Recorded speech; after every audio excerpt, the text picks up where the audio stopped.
Buletin Didik 31 Januari bersama saya Zaidi Zubair. Assalamualaikum dan salam sejahtera. Mengikut zodiak Cina atau kalender kuning yang dipanggil Huang Li, tahun ini adalah tahun harimau. Ia melambangkan keberanian dan kekuatan sekaligus menepati situasi di mana negara masih berjuang melawan pandemik COVID-19.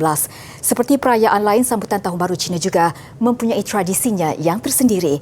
Ikuti laporan wartawan Miza Syafiza Muhammad Fuad yang berkesempatan makan besar bersama keluarga Tan Sri Jason Goh. Jika Hari Raya Aidilfitri kita ada rumah terbuka, Tahun Baru Cina pula kita ada makan besar atau reunion dinner. Ini merupakan adat wajib atau aktiviti yang paling penting dilakukan bersama ahli keluarga maupun rakan terdekat sebagai simbol permulaan yang baik untuk tahun akan datang. Menurut Tan Sri Jason, yisang antara hidangan popular Tahun Baru ketika makan besar. Ia mempunyai maksud tersendiri berdasarkan bahan yang digunakan, sejarah serta sebutan nama makanan itu. Ini bukan simbolik yang kita dapat raikan di China. Jadi ini memang special untuk orang Malaysia, di mana bila kita toss yisang tu kena tinggi.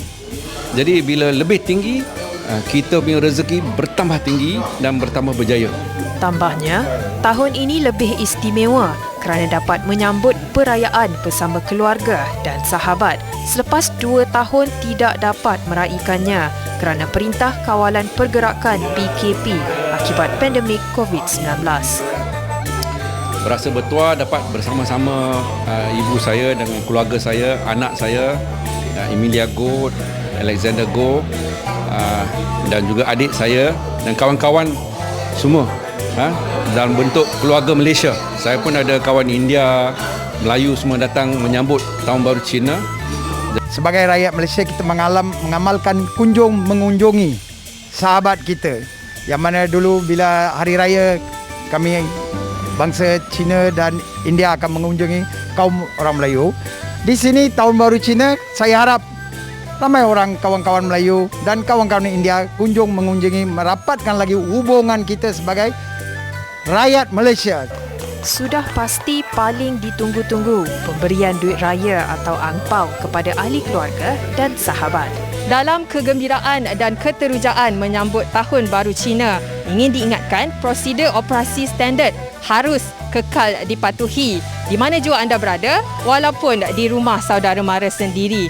Bagi keluarga Tan Sri Jason, setiap ahli keluarga ataupun rakan-rakan yang bakal mengunjungi rumahnya wajib menyaring swab test.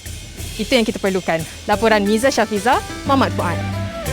恭喜发财，新年快乐！万事如意，平安，红安，欢乐。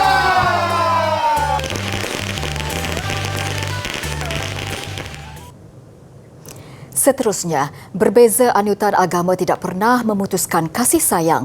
Itu gambaran tepat bagi keluarga Pan Pit Ching, 61 tahun yang menyambut kemeriahan Tahun Baru kali ini dengan pelbagai latar belakang agama. Bagi keluarga yang menetap di Sandakan Sabah ini, perbezaan fahaman tidak pernah merenggangkan tali silaturahim antara mereka. Malah hubungan warga emas itu bersama suaminya yang beragama Kristian serta anak-anaknya yang memeluk Islam lebih utuh dan erat ketika berkumpul di musim perayaan. Anak-anakku yang juga agama kami tidak ada beza, sama saja. Jadi kami ini tiap tahun Baru Cina kami berkumpul berkeluarga apa agama saja. Aku bahagia bersambut sama keluarga tahun-tahun. Tidak pilih Christmas ke Tahun Baru Cina ke Hari Raya, berkumpul anak beranak semua sama kawan-kawan saudara. Setiap tahun, semua ahli keluarganya berkumpul bagi menghadiri jamuan makan besar pada malam Tahun Baru. Tidak dilupa, adat tradisi perayaan itu seperti menghias rumah dan berpakaian merah selain memberi ampau kepada ahli keluarga yang belum berkahwin. Bagi suami dan anaknya, sikap toleransi dan saling menghormati menjadi rahsia utama kebahagiaan keluarga mereka. Saya bagi Kristian dan isteri saya adalah Tahun Baru Cina dan anak-anak saya Muslim dan menyambut Hari Raya. Saya dengan bahagianya di samping istri saya menyambut bersama-sama merayakan perayaan Tahun Baru Cina ini tahun ini. Dan semua anak-anak saya berkumpul, saya pun rasa senang dan bahagia. Disebabkan ibu saya berbangsa Cina, ayah saya berbangsa Filipino, jadi setiap tahun ada perayaan Christmas, ada perayaan Tahun Baru Cina, ada sambut Hari Raya, kami akan sambut beramai-ramai seisi keluarga. Selamat Tahun Baru Cina dan pada kami seisi keluarga tahun 2022. Kongsi Pacai!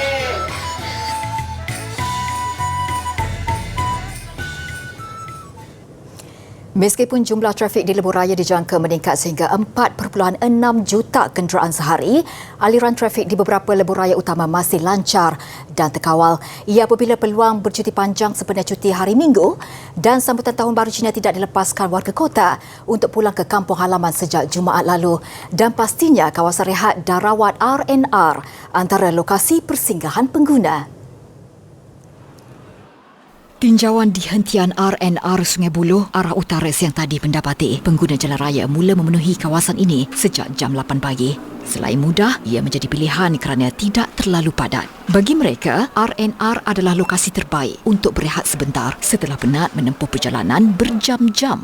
Kalau ikutkan kepada waktu kita ambil lesen tu kan, memang setiap 3 jam perjalanan memang kita patut berehat. Cuma kalau pada yang berfamily ni, dia pasti perlukan rehat lah sebab kadang-kadang budak-budak ni nak pergi tandas. Jadi pilihan yang paling utama tu R&R lah sebab R&R tu tandas dia besar sikit. Nak pergi ke Perlis ni dulu. Dah tu pergi Langkawi hari Rabu. Kena cuti panjang tahun Cina lah. Bawa anak-anak. Memang nak pergi Langkawi lah masa tu Covid. Kena Covid bulan 11. Inilah bawa pergi anak-anak Langkawi bercuti lah. Meskipun ramai, aspek keselamatan dan pematuhan prosedur operasi standard SOP tidak pernah diabaikan.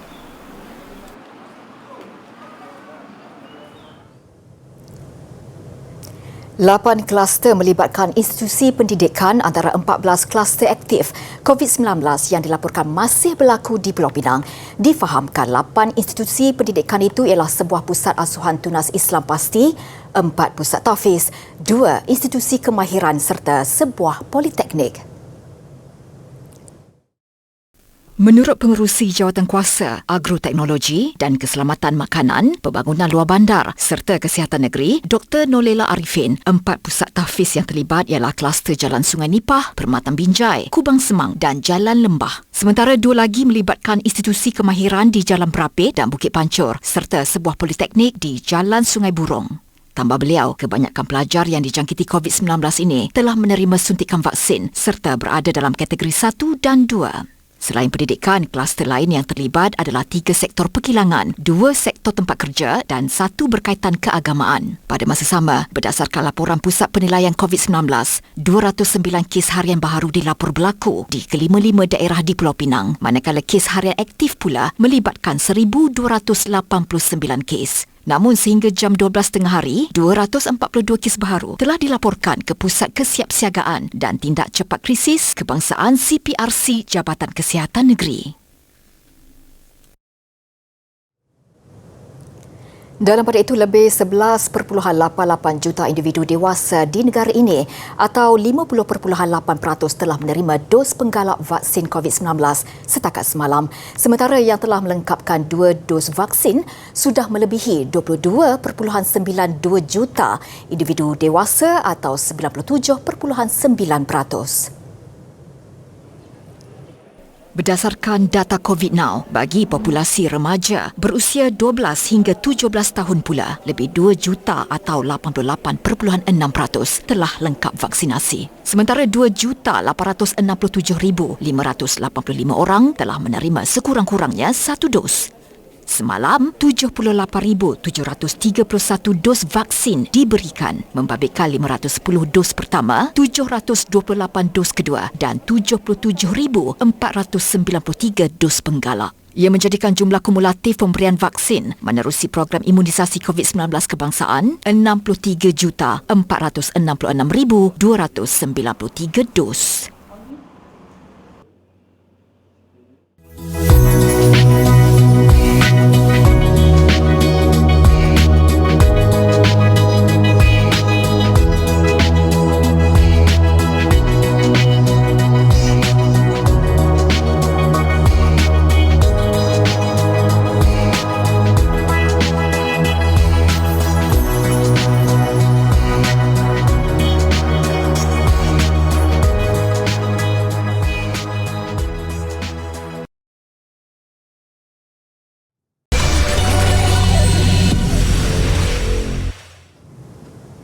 Bersua kembali, Malaysia komited untuk menamatkan penyakit tropika terabai sedunia atau NTD. Menteri Kesihatan Khairy Jamaluddin berkata komitmen penuh turut diberikan kepada komuniti global bagi membebaskan generasi masa hadapan daripada penyakit kemiskinan. Diseases which debilitate, disfigure and can kill have been identified as neglected tropical diseases. These include dengue, chikungunya and leprosy, among others. Worldwide, 1.7 billion or 1 in 5 people continue to suffer from NTDs, which impact daily functions and impair cognitive and physical development. Jelasnya, pelbagai usaha dilaksanakan Malaysia bagi menangani serta mengekang penularan NTD secara komprehensif. Ia termasuk memperkukuh sistem kesihatan negara selain memberi akses setara kepada rakyat dalam mendapatkan perkhidmatan penjagaan kesihatan berkualiti. Tahun 2022 menyaksikan pembabitan kali kedua Malaysia dalam sambutan NTD sedunia dengan memberi fokus terhadap memerangi penyakit denggi. Dalam pada itu, Malaysia buat pertama kalinya merekodkan kes dan kematian akibat denggi paling rendah sejak sedekad lalu. Menurut Ketua Pengarah Kesihatan Tan Sri Dr. Nur Hisham Abdullah, 26,365 kes denggi direkodkan tahun lalu, turun 70.8% berbanding tahun sebelumnya. Dalam satu kenyataan, sempena Hari Penyakit Tropika Terabai Sedunia yang disambut semalam, beliau berkata jumlah kematian akibat penyakit itu turut menurun kepada 20 kes. Ia berbanding 145 kematian pada 2020. Faktor utama penurunan itu belum dapat ditentukan. Jelasnya, berdasarkan data dan trend penyakit demam denggi sebelum ini, kes penyakit itu dijangka meningkat semula pada 2024 atau 2025. Ia apabila wabak denggi di Malaysia dijangka mencatat peningkatan yang tinggi setiap 4 hingga 5 tahun kitaran. Justru, denggi kekal sebagai ancaman kesihatan awam di Malaysia ketika pandemik COVID-19.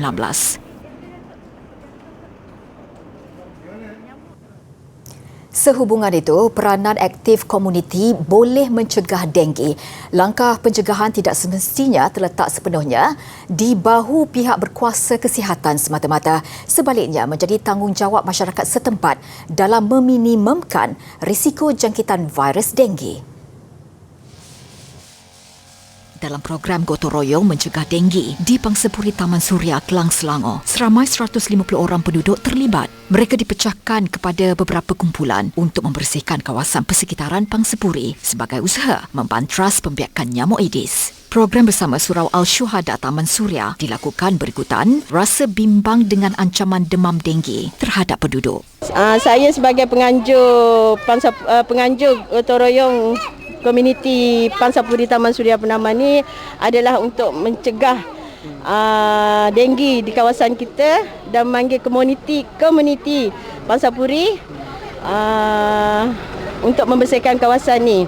Aktiviti pagi ni kita gotong royong sini untuk kebersihan, jaga kesihatan. Lagi satu, kita masih sekarang ada COVID kan. COVID ni kita follow SOP saja. Tapi sampah-sampah ni dekat atas rumah, bawah rumah semua kalau tak bersih jadi denggi pula. Denggi nanti nyamuk tu gigit kan, lagi susah nyawa, kena jaga.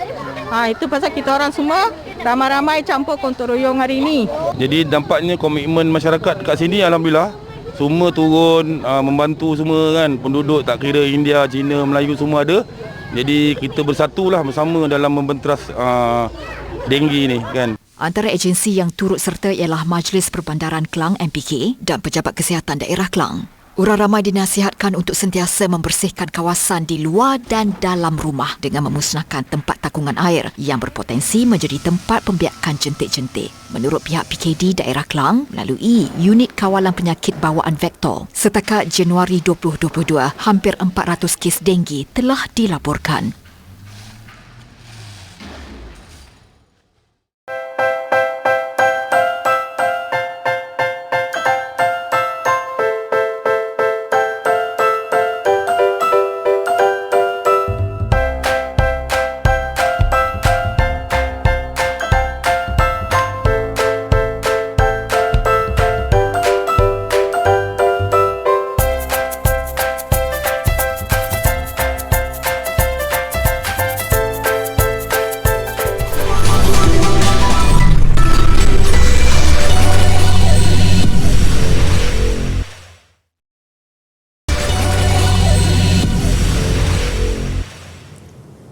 Polisi Zero COVID sekali lagi menghalang penduduk China menyambut Tahun Baharu bersama ahli keluarga dan saudara mara yang jauh.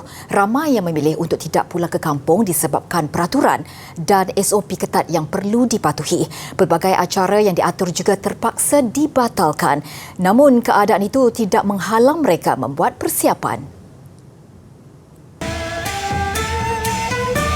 Di Hong Kong, selain pasar dan gerai menjual makanan segar, kedai-kedai bunga dan tanaman turut menjadi tumpuan orang ramai yang membeli belah. Manakala di Shanghai, penduduk yang tidak pulang ke kampung mengubati kesedihan dengan membeli barangan perhiasan seperti tanglong. Untuk rekod, migrasi penduduk Cina menjelang Tahun Baharu adalah yang terbesar di dunia. Meskipun ramai yang memilih untuk pulang ke kampung tahun ini, jumlah itu tidaklah sebesar yang direkodkan saban tahun sebelum pandemik COVID-19 melanda dunia. Di Vietnam, penduduknya sibuk membuat persiapan untuk perayaan terbesar tahunan. Barangan perhiasan dan bunga menjadi pilihan utama pembeli di sebuah pasar di Hanoi. Keadaan di sini mula meriah kira-kira sebulan sebelum perayaan. Gerai-gerai yang memenuhi jalanan syarat dengan warna merah dan emas yang disifatkan membawa tuah dan kemewahan. Terdapat penurunan jumlah pembeli disebabkan kebimbangan terhadap varian Omicron. Vietnam tahun ini terpaksa membatalkan acara-acara besar menjelang Tahun Baharu selain pertunjukan bunga api. Begitu juga di London, United Kingdom. Hanya acara skala kecil dibenarkan untuk sambutan Tahun Baharu Cina kali ini. Sebelum pandemik, London menganjurkan sambutan terbesar di luar Asia. Di Chinatown, penganjur giat melakukan persiapan memasang tanglong sebelum pasar besar dibuka sehari sebelum perayaan. Meskipun tiada sambutan di Trafalgar Square seperti tahun-tahun terdahulu, Monumen London Eye tetap akan dinyalakan dengan lampu merah dan emas bagi mewujudkan suasana kemeriahan. Kemeriahan turut dirasai di angkasa lepas. 3 angkasawan Cina di stesen angkasa Tiangong tidak ketinggalan melakukan beberapa aktiviti bagi meraihkan kedatangan Tahun Baharu. Ini adalah kali pertama ketiga-tiga angkasawan ini menyambut Tahun Baharu atau Festival Musim Bunga di angkasa lepas. Mereka mengambil peluang itu untuk menghiasi modul teras stesen angkasa dengan potongan kertas hiasan tradisional dan tanglong merah. Zai Ziyang, Wong Yeping dan Yi Guangfu juga menghasilkan seni kaligrafi dan puisi, berkongsi kerinduan dan keazaman untuk menamatkan misi di angkasa. Esok mereka merancang untuk menikmati dimsum bagi meraihkan kehadiran Tahun Harimau.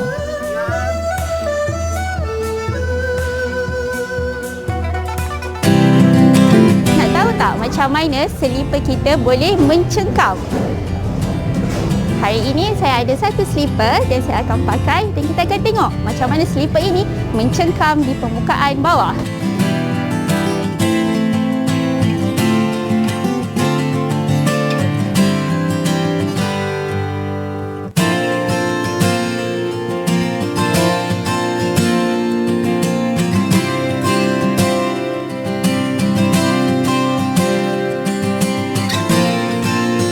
Ada lihat tak tadi yang seperti akak berdiri di atas platform, akak tidak jatuh. Sebab apa ya? Okey, apa yang berlaku adalah disebabkan konsep geseran. Geseran adalah daya yang berlawan dengan gerakan yang berlaku di antara dua permukaan saling bersentuhan. So, semakin tinggi daya geseran, semakin tinggi jugalah daya cengkaman. So, Sebab itu, setiap bahan ia menghasilkan cekaman yang berbeza. Agak-agaknya selipar adik-adik, tapak dia diperbuat daripada bahan apa?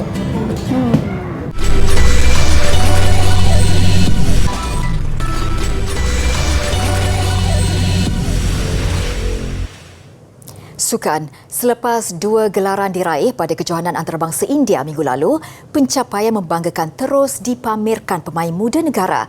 Kali ini giliran beregu lelaki gandingan Chiao Wei-ji, Loh Hang Yi mencuri tumpuan apabila menjuarai terbuka Ukraine. Bukan mudah Wei-ji dan Hang Yi berdepan lawan dari Denmark, Emil Lauritzen Mads Vestergaard. Set pertama menyaksikan mereka tewas 19-21. Tidak mudah mengalah, beregu negara bangkit dengan kemenangan 22-20 pada set kedua. Set penentuan terus menampilkan saingan sengit kedua-dua pasangan dan selepas bertarung 57 minit, kemenangan milik gandingan negara 23-21. Hasrat Malaysia untuk menggenggam satu lagi gelaran bagaimanapun tidak kesampaian. Perseorangan lelaki Ong Ken Yeon tumpas kepada pilihan ketiga dari Perancis Christo Popov. Ken Yeon tewas 14-21, 20-22 dalam tempoh 40 minit.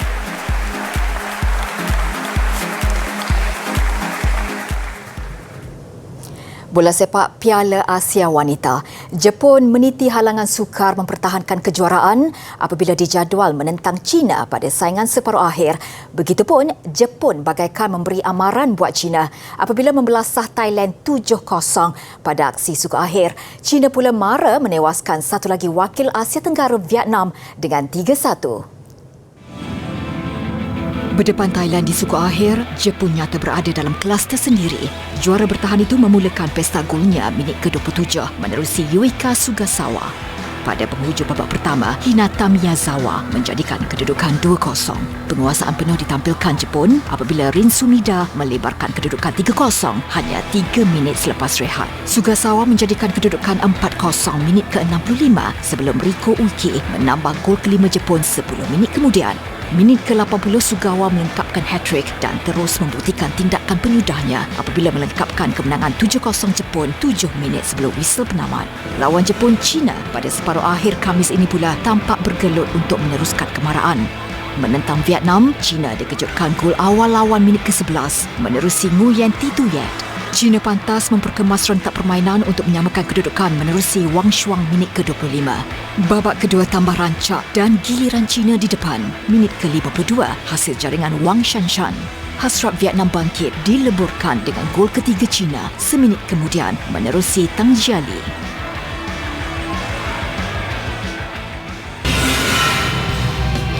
Sementara itu, Filipina meneruskan saingan wakil Asia Tenggara ke separuh akhir apabila mengenepikan Taiwan. Filipina di depan pada minit ke-49 menerusi percubaan jarak dekat Quili Quizada susulan lontaran ke dalam. Bagaimanapun 8 minit sebelum whistle penamat, Taiwan menyamakan kedudukan. Rembatan jarak jauh menarik Zhou Liping. Kedudukan satu sama menyaksikan pemenang ditentukan menerusi sepakan penalti. Liping antara yang gagal menyempurnakan sepakan penalti Vietnam. Manakala Sarina Bolton memastikan kemarahan Filipina ke separuh akhir dengan keputusan 4-3. Pada separuh akhir nanti, Filipina akan menentang Korea Selatan.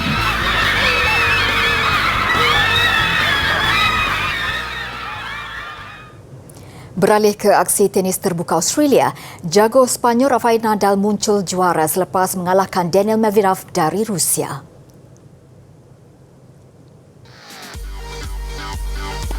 Bagaimanapun, 2 set awal menyaksikan Nadal gagal menyaingi penguasaan gelanggang kemas Medvedev apabila tewas 2-6 dan 6-7. Set ketiga mula memperlihatkan aksi sebenar Nadal apabila menang 6-4. Pemain nombor 5 dunia itu mengheret perlawanan ke set kelima juga dengan kemenangan 6-4 pada set keempat. Dan debaran berterusan pada pertarungan set penentuan sehingga ke mata tiebreak sebelum Nadal mengesahkan kejuaraan dengan kemenangan 7-5. Menamatkan perlawanan yang mencecah 5 jam 24 minit. Ini kali kedua Nadal bergelar juara terbuka Australia selepas edisi 2009. Paling manis, muncul pemain pertama merakam 21 kejuaraan Grand Slam setakat ini. Kemeriahan sambutan Tahun Baru atau Festival Musim Bunga di China mengakhiri Buletin Didik malam ini. Dengan itu, saya Zaiti Zubair. Salam hormat dan jumpa lagi.